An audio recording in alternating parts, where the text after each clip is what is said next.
meditação.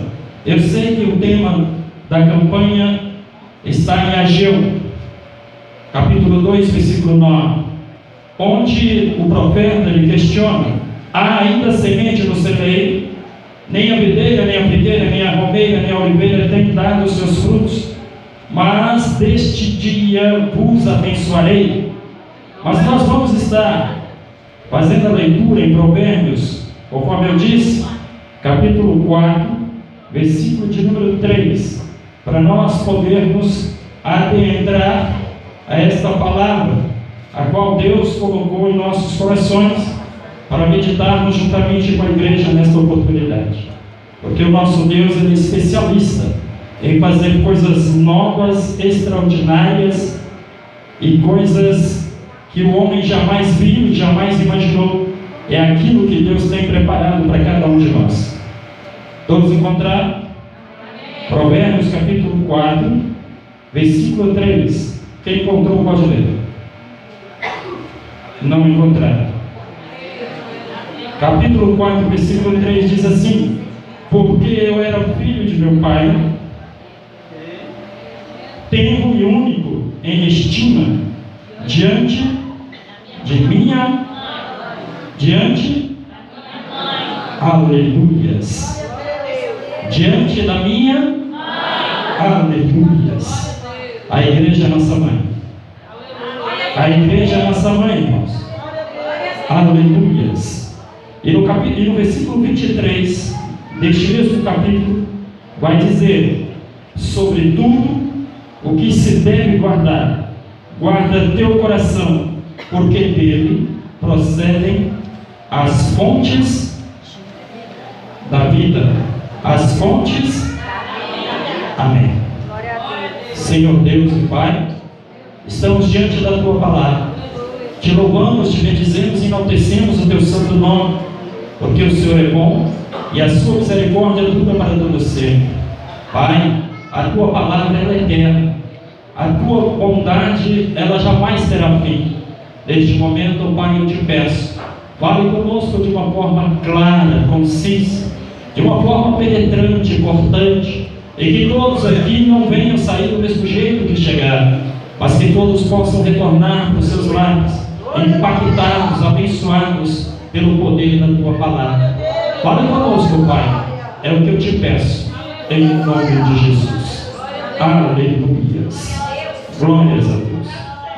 O tema é: há ainda semente no celeiro? Há ainda semente no celeiro? E aí prossegue dizendo: nem a videira, nem a figueira, nem a romeira, nem a oliveira tem dado seus frutos, mas desde este dia vos abençoarei. Eu preciso falar com a igreja a respeito de celeiro. Eu preciso falar com você a respeito de semente. Eu preciso que você preste atenção para que nós possamos compreender aquilo que o Espírito Santo colocou em minha mente para estar transmitindo para você nesta oportunidade. Celeiro, todos aqui sabem, pelo menos os mais velhos sabem.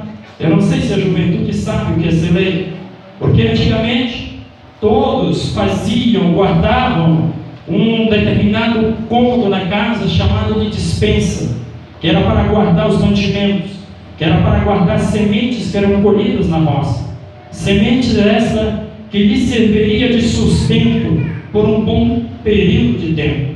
Nós sabemos que nesse século 21 as coisas estão diferentes. Praticamente as pessoas não estão tendo mais celeiro em casa. Praticamente as pessoas vão cotidianamente ao supermercado para poder comprar 1 quilo de arroz, 1 quilo de carne, 1 quilo de feijão. Mas antigamente não. Antigamente você plantava, você colhia e você guardava em abundância. Quando se fala em celeiro, você deve compreender que celeiro é abundância. Celeiro é local de guardar com sobra, com fartura. As pessoas guardavam alimentos antigamente. Colhia-se feijão, arroz, milho, colhia-se, fazia-se a farinha e guardava para um 2 anos de subsistência. Era difícil se falar em dificuldades, porque as pessoas se preveniam. Ok? Entendemos o que é celeiro? Local de abundância, lugar de reservas, local apropriado para guardar mantimentos, para que no futuro não falte para nós. Mas nós vimos lá em Provérbios, capítulo 4, versículo 23, melhor, no versículo 3, que nós temos uma mãe, que é a palavra de Deus, é a nossa mãe. E no versículo 23, que o nosso coração é o celeiro, no qual devemos guardar a palavra de Deus. Aleluia! E a semente da palavra, e a semente que o profeta se refere aqui, ele está se referindo na palavra de Deus. A semente que nós devemos guardar no nosso coração é a semente da palavra de Deus. Quando você compreender isso, que você vai ter o seu celeiro, ou seja, o seu coração transbordando, cheio da palavra de Deus, você vai ser vitorioso. Essa palavra é gloriosa. Aleluia.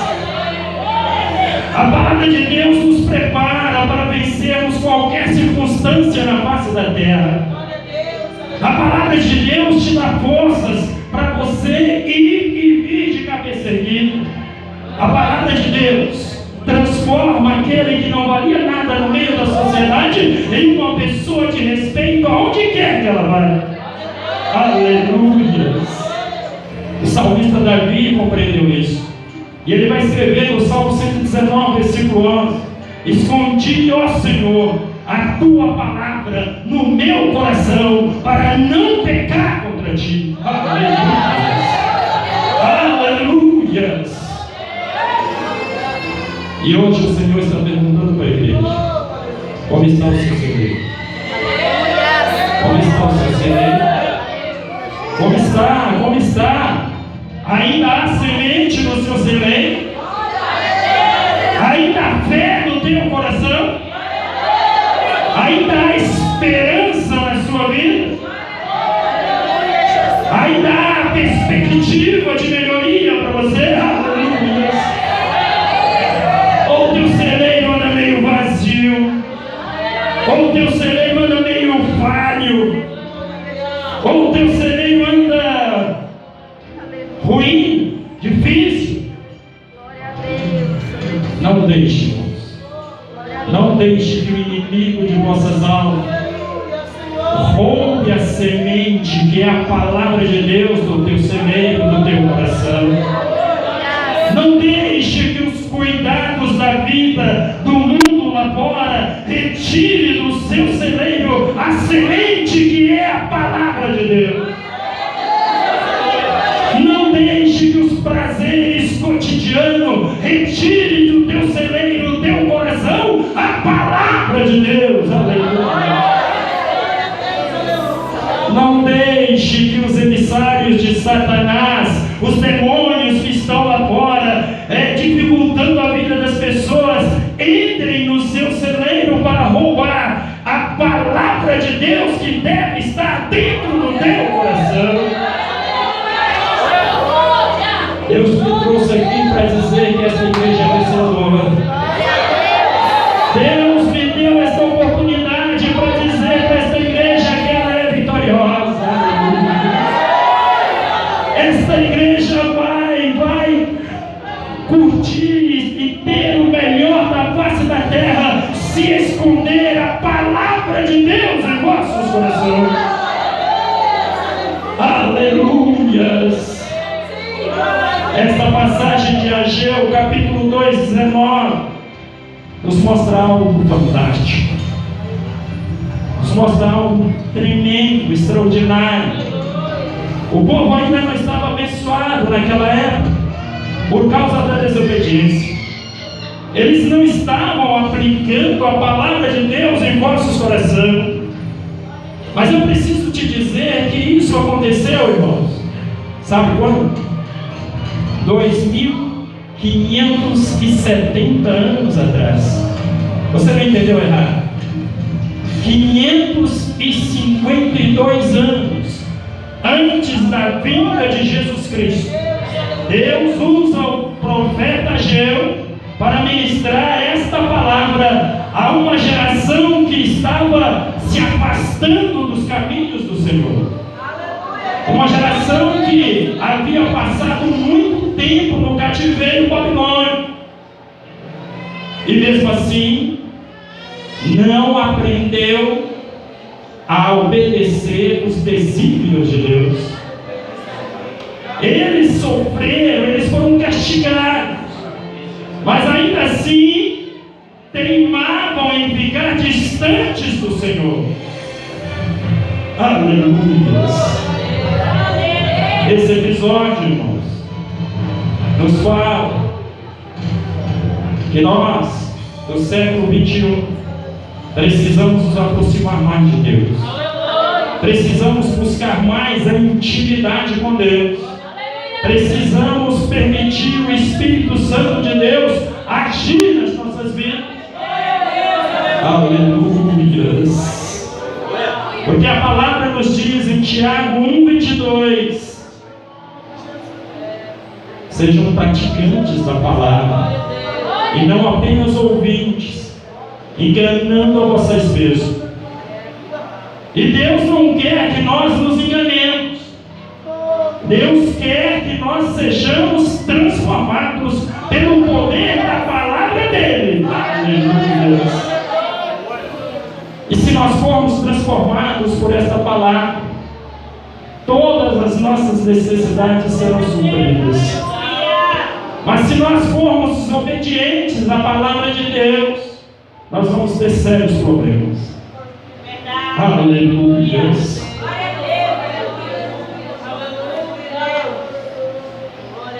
Aqui o texto vai falar sobre a videira, sobre a figueira, a romeira e a oliveira, que não estavam dando frutos. Ou seja, aquele povo estava com escassez de alimento. Eles estavam angustiados, sofrendo, porque essas árvores frutíferas não estavam produzindo frutos para suprir as necessidades dele, mas em virtude da desobediência deles mesmos. E dependendo do contexto que você vai ler na Bíblia, você vai entender que a videira representa Jesus Cristo. Aleluia! A videira representa o Deus Pai. Aleluia! E a oliveira representa o Espírito Santo. Aleluia! Nesse contexto, as três árvores simbolizam a Trindade: Pai, Filho e Espírito Santo. Aleluia! Mas aí você me questiona: e a romeira? A romeira, irmãos, representa a vida do homem. Aleluia! Pois na simbologia bíblica, a árvore também simboliza o homem. Você quer que eu prove na Bíblia? Salmo 1, versículo 3. Algum obreiro bom de Bíblia, leia por favor. Aleluia! Salmo 1, versículo 3. Aleluia! Glórias a Deus. Aleluia!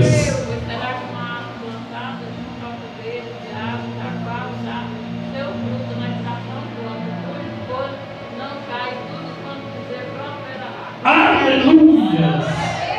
É como árvores plantadas na beira do ribeiro, que na estação correta vai dar o seu fruto. Aleluia! Aleluia! Marcos, capítulo 8, versículos 12 a seguir. Olha o que nós temos aqui. Marcos, capítulo 8,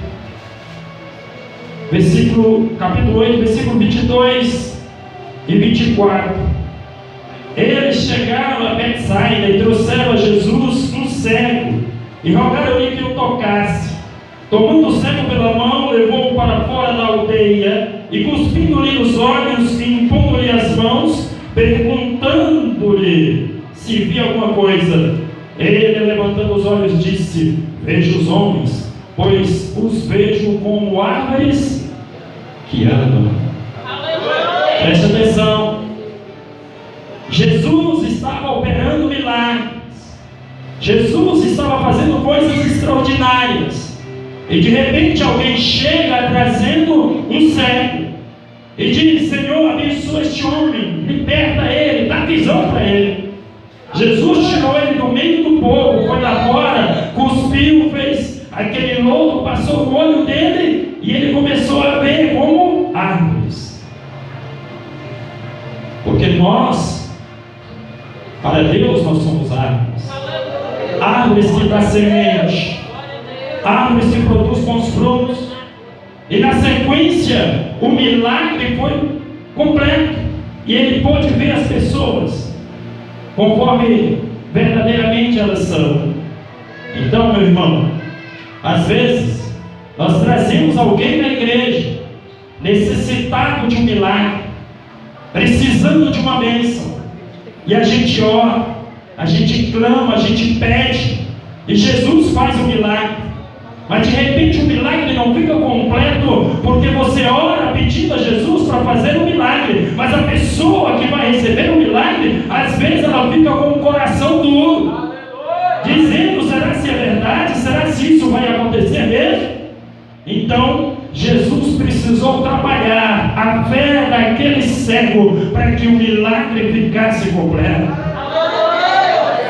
É por isso que às vezes você ora e não acontece um milagre imediatamente, porque o milagre na minha vida vai acontecer de acordo com a minha fé. O milagre na sua vida vai acontecer de acordo com a tua fé. E é por isso que devemos desenvolver a fé em nossas vidas. Aleluia. Aquele povo estava passando por uma situação apertada, tão difícil, que o Pai, o Filho e o Espírito Santo estavam calados, não estavam respondendo às suas orações. Então eles estavam em silêncio, esperando que aquele povo tomasse uma posição diante deles. O homem, a romeira, também não estava dando fruto algum. Deus não permitiu que outras nações dessem alimento para aquele povo. Ninguém poderia ajudá-los, a não ser eles mesmos. Ninguém poderia fazer nada por eles, a não ser eles mesmos. E talvez nós estamos aqui querendo algo grande de Deus, mas nós não estamos tendo compromisso com Deus. Eu quero algo grande de Deus, mas eu preciso ter compromisso com Deus. Você quer algo grande de Deus na sua vida? Comece a ter compromisso com Deus. Deixe o Espírito Santo agir na tua vida. Talvez é um pecado escondido, talvez é um perdão que você não libera, talvez é a língua que fala mais do que o corpo todo, talvez alguma coisa que você costuma dizer: eu não abro mão disso. Fulano foi mal comigo e comigo é assim, bateu de um lado, bato do outro. Não, não é assim, irmãos. É a bênção de Deus em vossas vidas. Aprenda a agir com mais harmonia, com mais serenidade. Talvez você saiu da direção de Deus e por isso você está sofrendo alguma coisa que te distancie, talvez uma desobediência. Nosso Deus está esperando de braços abertos. Ele está esperando que você diga a Ele: Senhor, eu preciso do teu perdão. Senhor, eu preciso da tua misericórdia. Senhor, eu necessito, eu imploro que o Senhor faça isso em mim. Talvez você diga: mas eu já tentei, mas eu não consigo, pregador. Então eu vou te ensinar a orar. Peça a Deus assim: Senhor, faz por mim aquilo que eu não sou capaz de fazer. Aleluias, aleluias, aleluias. Se não voltares ao propósito de Deus, pode ter certeza que a videira, a romeira, a figueira e a oliveira não darão mais frutos para te alimentar. Compararei esta passagem de Ageu com a de Abacuque, capítulo 3, versículo 17 e 18, que diz: portanto, ainda que a figueira não floresça, nem haja fruto na vide, o produto da oliveira minta, e os campos não produzam mantimentos, e as ovelhas da manhada sejam arrebatadas, e nos corrais não haja vacas, todavia eu me alegrarei no Senhor, e exultarei o Deus da minha salvação.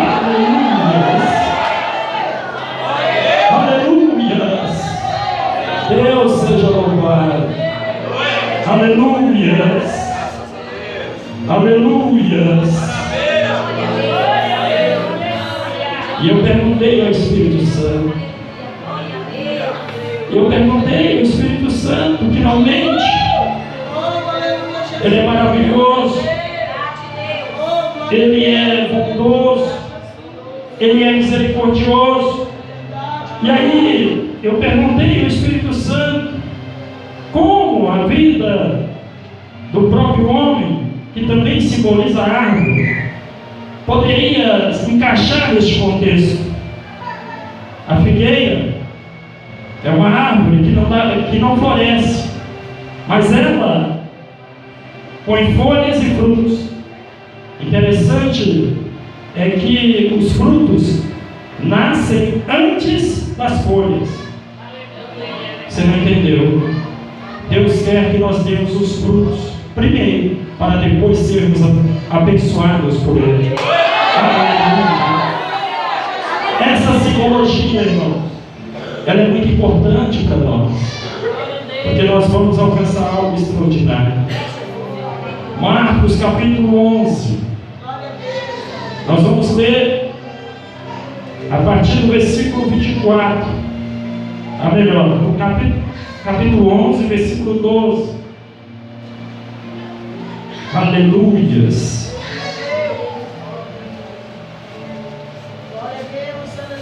Glória a Deus, aleluia. Glória a Jeová. Glória a Deus. Aleluia. Marcos 11, a partir do versículo 12, fala sobre a figueira seca, que é amaldiçoada. No dia seguinte, quando saiu de Betânia, Jesus teve fome. Veio de longe uma figueira com folhas. Foi verificar se nela acharia algum fruto. Aproximando-se dela, não achou senão folhas, porque não era tempo de figos. Jesus disse à figueira: nunca mais coma alguém fruto de ti. E os seus discípulos ouviram isso. E vieram a Jerusalém, Jesus entrando no templo, e começaram a expulsar os que ali vendiam e compravam, e derrubou as mesas dos cambistas e as cadeiras dos que vendiam pombas.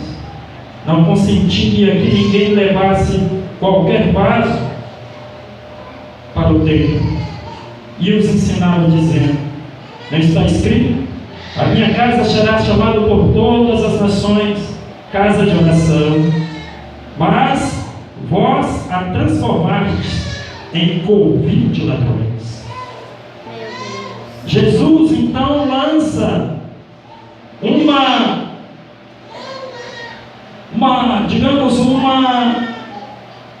maldição sobre aqueles que estavam à frente da igreja naqueles tempos.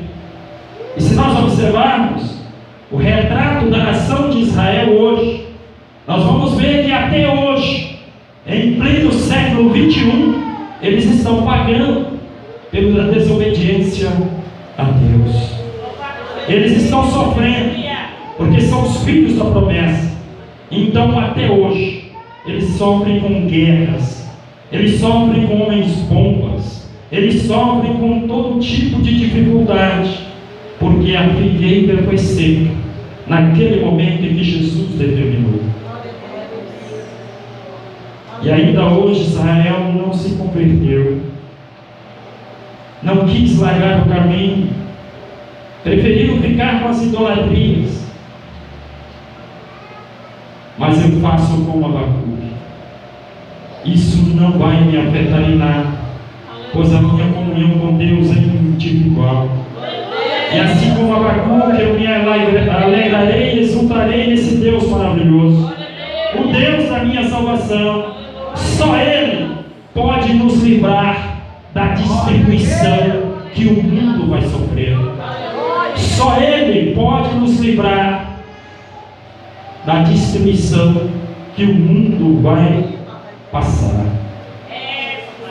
Para os povos antigos, irmãos, a videira era um símbolo de prosperidade, era um símbolo de paz. A videira também era um meio de subsistência daquele povo, pois das uvas extraíam vinho, que era consumido por todos naquela época.